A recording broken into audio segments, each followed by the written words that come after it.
Langsung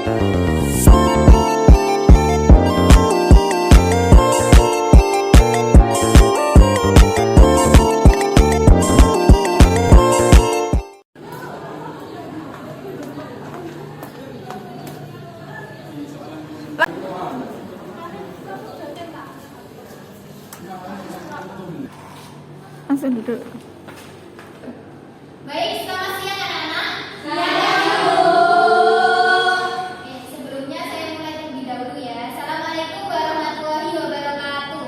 Waalaikumsalam warahmatullahi wabarakatuh. Bagaimana kabarnya hari ini? Alhamdulillah baik, Bu. Oke. Sebelum kita mulai pembelajaran pada siang hari ini, marilah kita berdoa sesuai kepercayaan masing-masing ya. Minta tolong ketua kelasnya siapa? Ali. Boleh dipimpin doa. Ibu, sebelum kita mulai pada pelajaran hari ini, marilah kita berdoa menurut kepercayaan dan keyakinan masing-masing. Berdoa dimulai.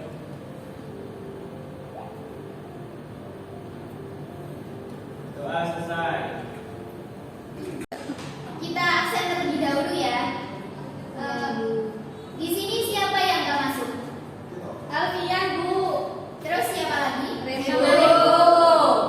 Kira-kira kemana ya? Nggak tahu. Nggak ada kabar. Untuk Alfian itu katanya sakit, Ibu. Oke. Selain itu masuk semua berarti ya? Masuk. Di sini udah tahu nggak kita mau belajar apa? Tidak tahu. Oke. Untuk hari ini kita akan belajar berpikir komputasional. Nah, untuk materinya ada proposisi, negasi, konjungsi, implikasi, dan deduktif.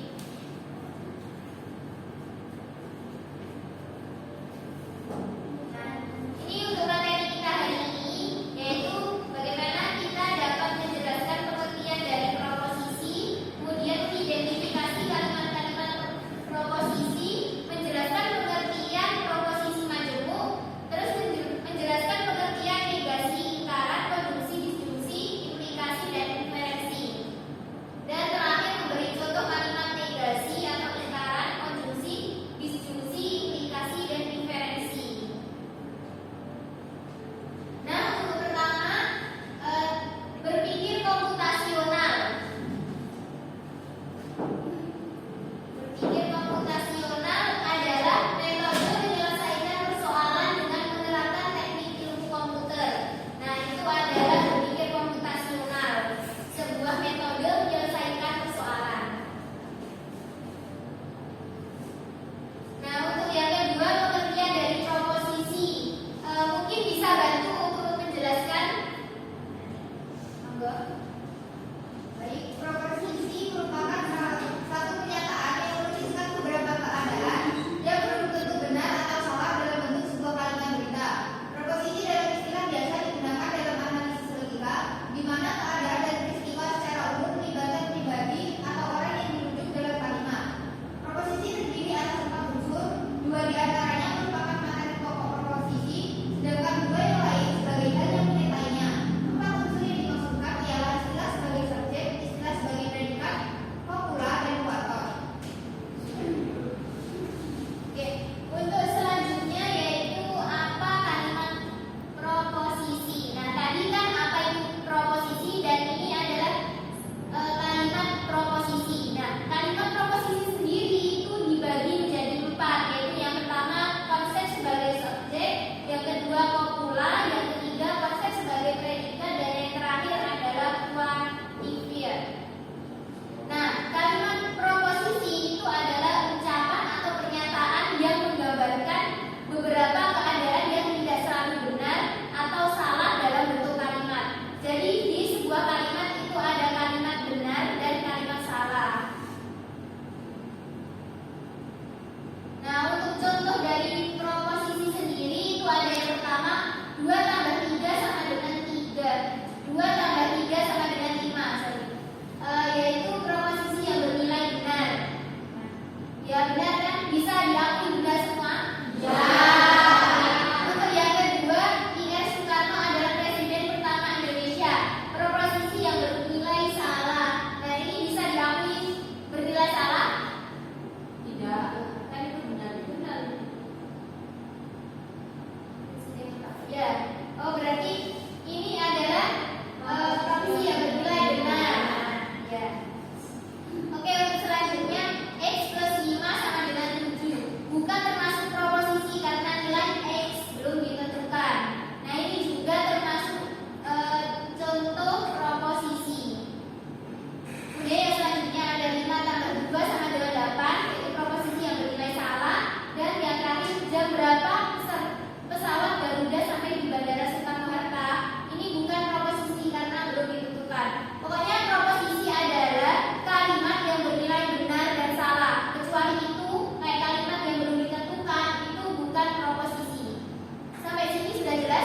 Ya. Nah, untuk disjungsi ini adalah kata menghubung atau ya. Nah, ini bukan. Ini contohnya apa? Konjungsi. Ya, ini contohnya konjungsi. Berarti berdasarkan saling berkaki empat atau tiga. Iya. Nah, itu pertanyaan yang bernilai salah kan. Misalnya kaki tidak memiliki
konstruksi, implikasi, dan deduksi.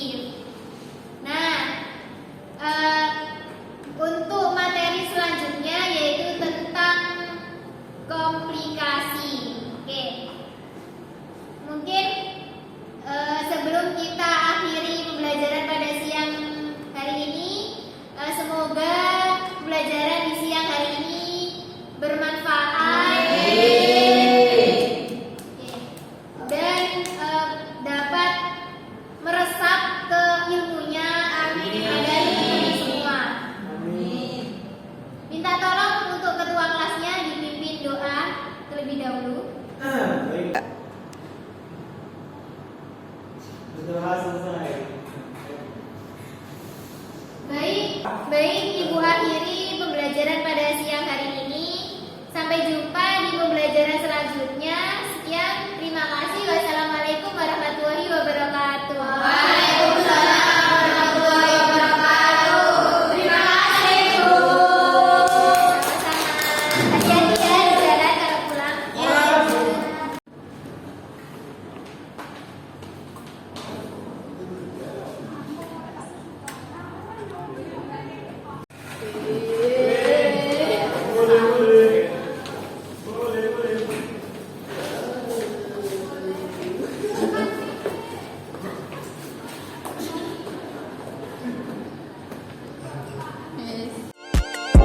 Yes.